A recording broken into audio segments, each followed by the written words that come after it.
So now we are going to start with our arithmetic progression. I think you might have studied this in your class 10th. Okay, so you might be having a bit idea about this. Okay, arithmetic progression में actually कुछ खास नहीं है, बस हमारे पास जो series है like ABCD, let's say कि ये AP में है इन अरिथमेटिक प्रोग्रेशन. ओके, तो A minus B equal to B minus C equal to C minus D and so on, ये होते रहेगा. ओके, और ये सभी वैल्यूज़ A माइनस बी की जो वैल्यू लेट से x आ रही है, तो B माइनस सी की भी वैल्यू x आएगी और C माइनस डी की भी वैल्यू x आएगी. ओके, तो this is arithmetic progression.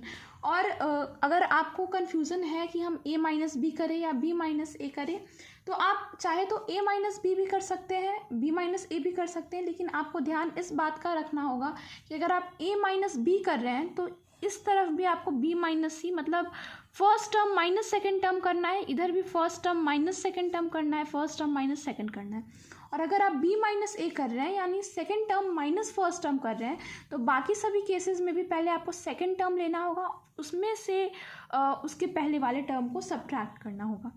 Okay, now general AP हमारा किस फॉर्म में होता है? तो हमारा general AP A plus D, A plus 2D, A plus 3D इस फॉर्म में होता है. क्यों?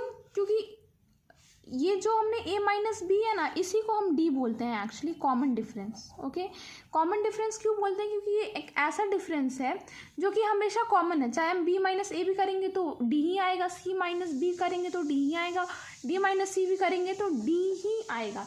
इस वजह से सभी में अगर हम सेकेंड माइनस फर्स्ट सब्ट्रैक्ट करते हैं या फर्स्ट माइनस सेकेंड सब्ट्रैक्ट करते हैं तो हमें D मिलने वाला है. तो इसी को हम बोलते हैं कॉमन डिफरेंस, ऐसा डिफरेंस जो कॉमन है. ओके, तो जब हम फर्स्ट टर्म में उस कॉमन डिफरेंस को ऐड करते हैं तो हमें सेकंड टर्म मिल जाता है, सेकंड टर्म में हम फिर से D को ऐड करते हैं तो हमें थर्ड मिल जाता है, और इसमें जब हम फिर से D को ऐड करते हैं तो हमें फोर्थ मिल जाता है. सिमिलरली जो इसका nth टर्म होगा, जो कोई भी टर्म, जैसे कि हम हमेशा तो नहीं लिखते रह पाएंगे first term, second term, third term, fourth term, fifth term, six term, seven term, ठीक है. तो एक जनरल फॉर्मूला होता है जिसपे कि अगर हम n की वैल्यू पुट करेंगे तो हमें हमारा रिजल्टिंग आंसर मिल जाएगा. n क्या है? n है नंबर ऑफ टर्म्स. ओके, जैसे कि ये हमारा क्या है? First term. तो अगर ये फर्स्ट टर्म है तो हमारा n का वैल्यू कितना हो जाएगा?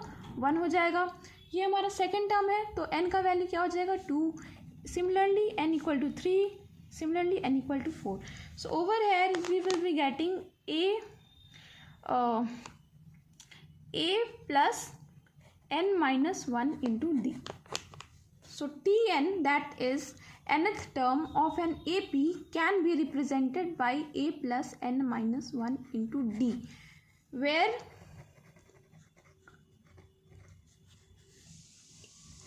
A is your first term, D is your common difference, and n is the number of term.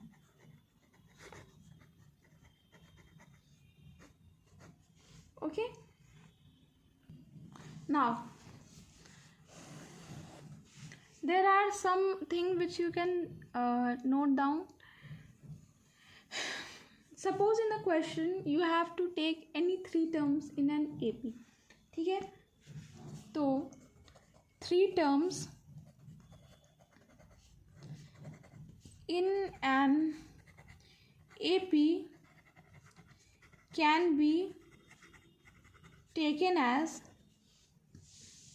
A minus D, A plus D.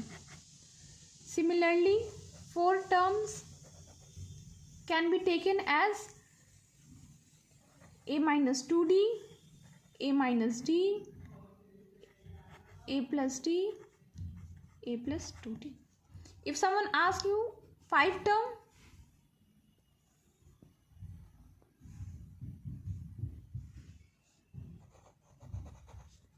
then the answer will be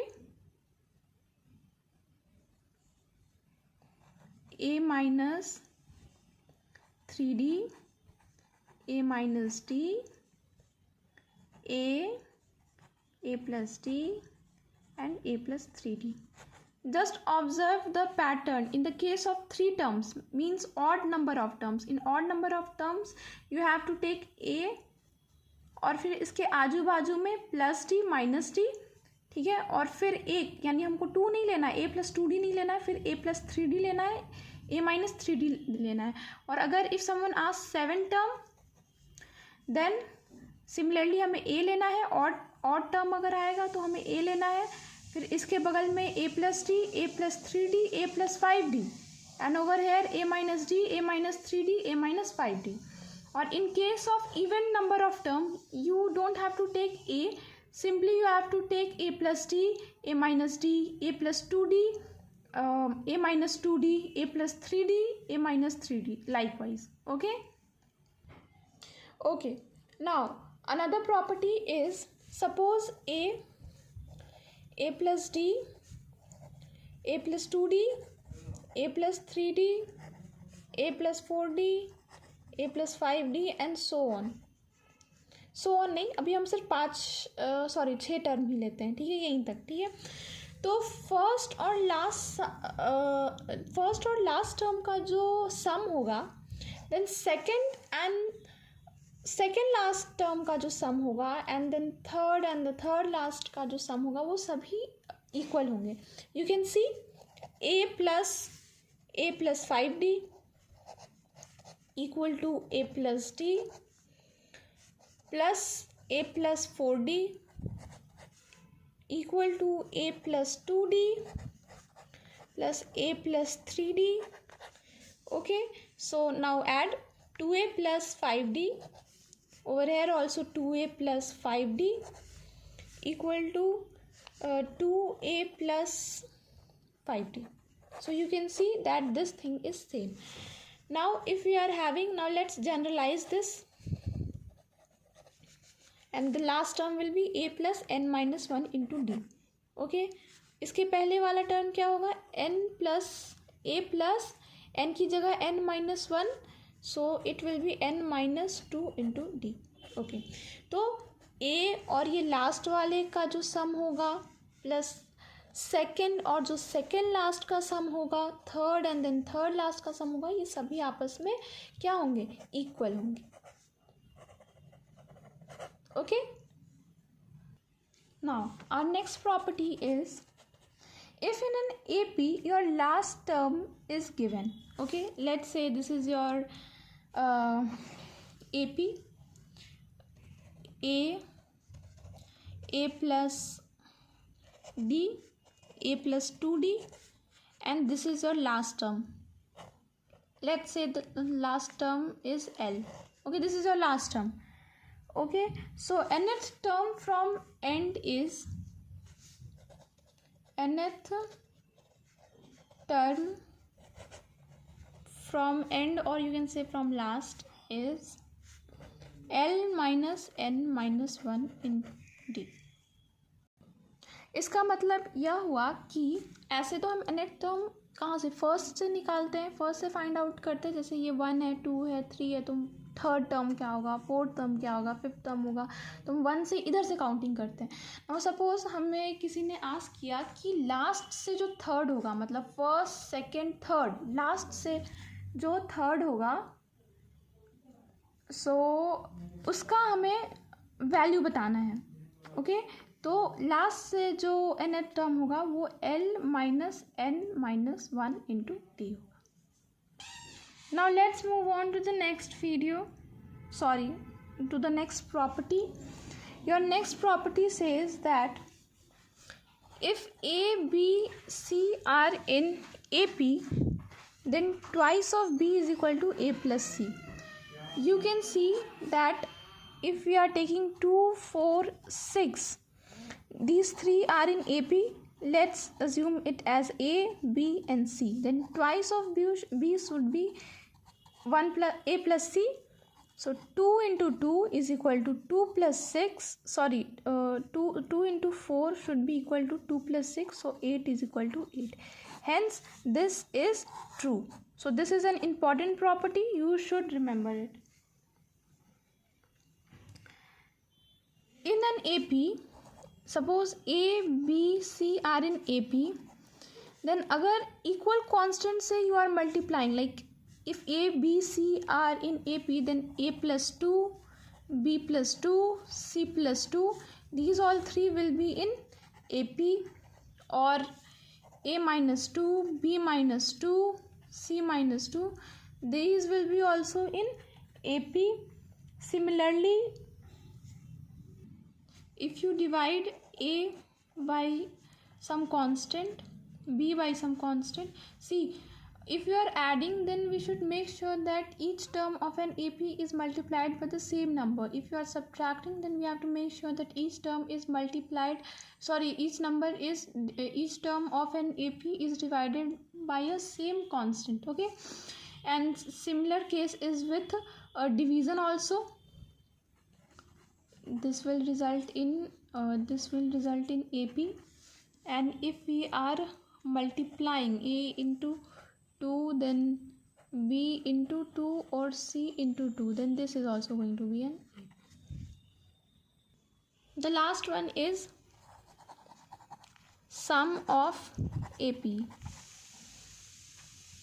Okay, so our AP is A plus D, sorry, here will be comma, A plus D, A plus 2D, A plus 3D, so on, and last term is A plus n minus 1 into D, and we have to add all those sum. ठीक है, तो मतलब we have to do the sum. So Sn will be 2A plus n minus 1, sorry, n by 2 into 2A plus n minus 1 into D. Okay, then you can remember this: any three terms of an AP cannot be unlike irrational. Okay, and if, next point, Sn is in the form of an square plus bn, then common difference is equal to 2 into coefficient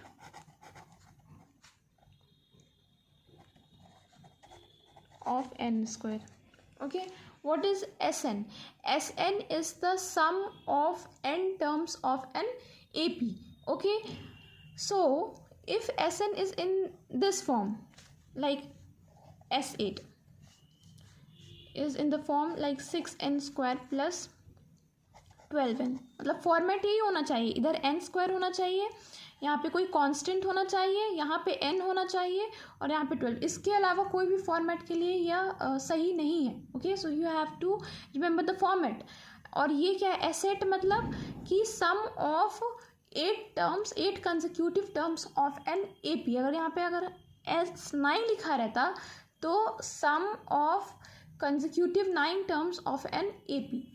okay, so now common difference simply क्या हो जाएगा, 2 into coefficient of n square, that is 6. 12 will be its common difference. Okay, so हमारा video यहाँ पे ख़त्म होता है.